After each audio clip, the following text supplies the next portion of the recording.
Hello friends, welcome back to my channel. मैं हूं अमृता और आप सभी देख रहे हैं टारगेट एट 1। फ्रेंड्स, आज हम बात करने वाले हैं 69,000 शिक्षक भर्ती के बारे में। तो कोर्ट ने क्या दिया अपडेशन, क्या हुआ, आपकी जो 200 याचिकाएं थी इस भर्ती के अगेंस्ट में, उसके बारे में डिस्कशन करेंगे और कितने कुल आवेदन यहाँ पे भरे गए, इन सारी चीजों के बारे में हम चर्चा करेंगे।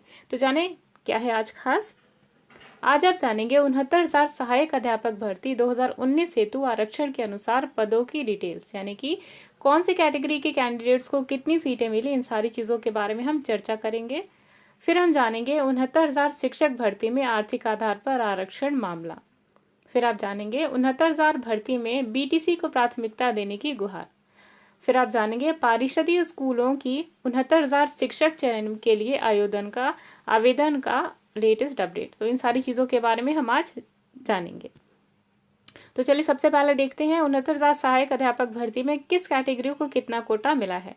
तो अनारक्षित को मिला है यहाँ पे कुल 50% कोटा, और इस हिसाब से जो कुल सीटें होती हैं अनारक्षित की यानी जनरल कैंडिडेट्स की वो है 34,500, यानी कि कुल 34,500 सीटें हैं आपके जनरल कैंडिडेट्स की, जिनमें से 1% कोटा है वो दृष्टिबाधित, श्रवण बाधित और दिव्यांग को मिलता है। तो यहाँ पर आप देख सकते हैं कि 345 जो सीटें हैं वो दृष्टिबाधित, श्रवण बाधित और दिव्यांग को भी मिलती हैं। और साथ ही साथ जो 2% कोटा है वो डीएफएफ का है, यानी कि 690 जो सीटें हैं वो डीएफएफ के कुल हैं। और एक्स सर्विसमैन को यहाँ पे 5% कोटा मिलता है, यानी कि 1725 जो सीटें हैं, 725 सीटें हैं वो एक्स सर्विसमैन को प्रोवाइड करी गई हैं। तो ये आपके जनरल का ब्यौरा।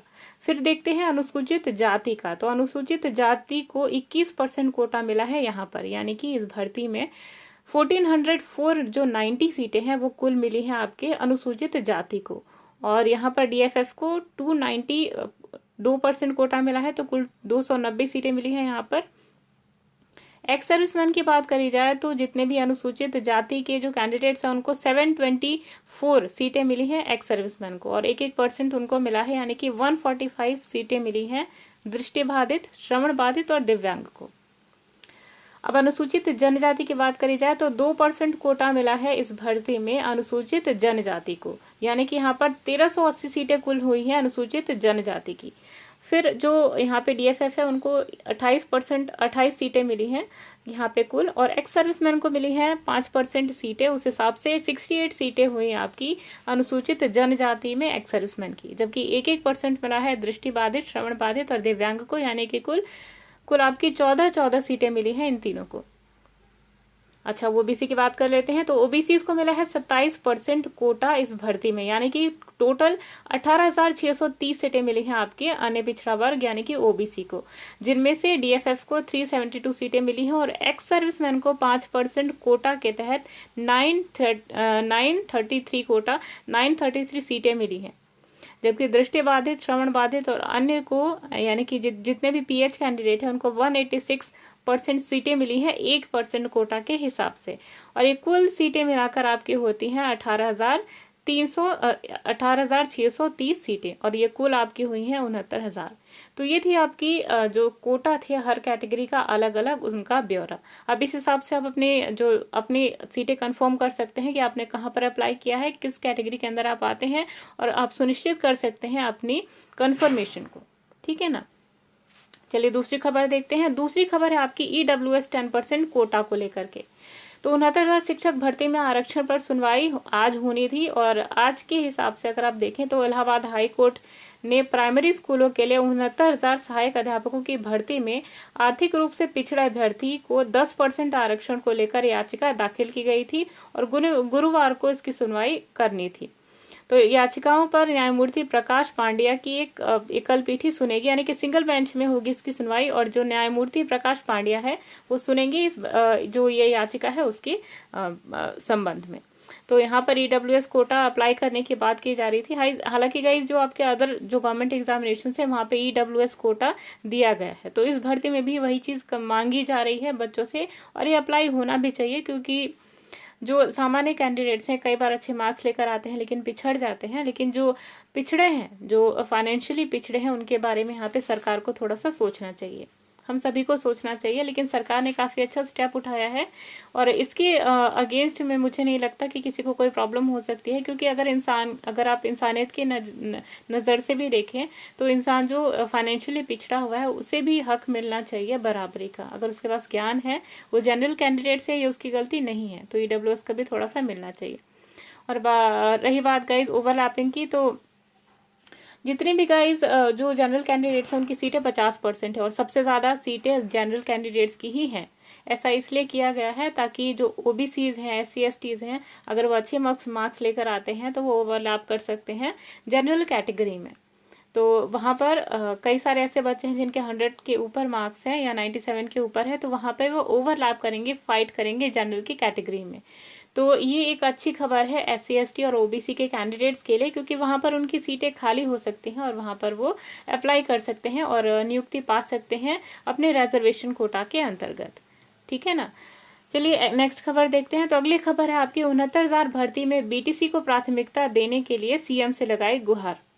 तो जो BTC के कैंडिडेट्स हैं उन्होंने गुहार लगाई है माननीय मुख्यमंत्री योगी जी को कि उनको प्राथमिकता दी जाए इस भर्ती में। तो उत्तर प्रदेश के अध्ययनरत लगभग 6 लाख BTC व DLED के प्रशिक्षु हैं और इनमें से प्राथमिक विद्यालयों में शिक्षक भर्ती के लिए प्रथम वरीयता देने को लेकर बुधवार को मुख्यमंत्री से इन्होंने अपील की थी। तो अभ्यर्थी ने बेसिक शिक्षा विभाग यानी कि SCERT व परीक्षा नियामक प्राधिकारी कार्यालय को ईमेल के माध्यम से मांगा था पत्र, और इससे पहले एक सप्ताह तक लगातार ट्विटर अभियान के माध्यम से BTC प्रथम वरीयता को ट्रेंड में रखा गया था। लेकिन हालांकि सरकार ने इस चीज को देखा, लेकिन कोई भी वहां से प्रतिक्रिया नहीं मिली। तो जब ट्विटर से अभ्यर्थियों को जब कोई प्रतिक्रिया नहीं मिली तो बच्चों ने इसके खिलाफ जो है 69 शिक्षक भर्ती में BTC को प्रथम वरीयता देने के लिए डायरेक्ट जो CM योगी आदित्यनाथ है उनसे गुहार लगाई है। अब इसका क्या प्रतिक्रिया वो देते हैं इस पर बाद में चर्चा करी जाएगी, और इससे रिलेटेड अगर कोई भी खबर आती है गाइज तो हमारे चैनल पे आपको जरूर सूचित किया जाएगा। और जो आपकी लास्ट खबर है वो है परिषदीय स्कूलों की 69,000 शिक्षक चयन के लिए आवेदन रफ्तार नहीं पकड़ सकी तेजी। तो आपको पता होगा कि 2 दिन का टाइम एक्सटेंड कर दिया गया था। हालांकि जो मोबाइल संशोधन है उसको लेकर अभ्यर्थियों ने कई दिनों तक प्रदर्शन किया था, और उस प्रदर्शन को नजर में रखते हुए जो शिक्षा परिषद है उन्होंने कहा था कि दो दिन का समय और बढ़ा दिया जाएगा और मोबाइल संशोधन का भी मौका दिया गया था, मोबाइल नंबर का संशोधन का मौका दिया गया था अभ्यर्थियों को। कई सारे ऐसे बच्चे थे क्योंकि 1.5 साल का लंबा अंतराल था भर्ती के बीच में और ये जो आपका ऑर्डर आया उसके बीच में और रिजल्ट आने के बीच में। तो इधर बीच कई सारे बच्चे ऐसे थे जिनका मोबाइल नंबर खो गया था या उन्होंने चेंज कर लिया था।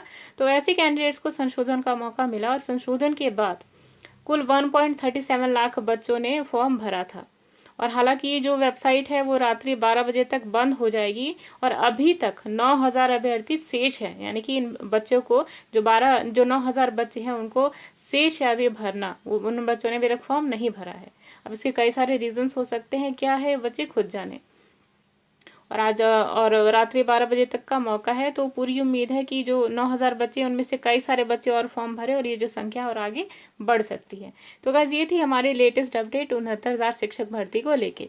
आई होप आपको वीडियो बहुत ज्यादा पसंद आई होगी। पसंद आई है तो प्लीज वीडियो को लाइक करें, अपने फ्रेंड्स के साथ शेयर करें, और अगर चैनल अच्छा लगता है तो सब्सक्राइब करें। और हम पूरी कोशिश करेंगे आप तक हमारी खबर सबसे पहले पहुंचाने की।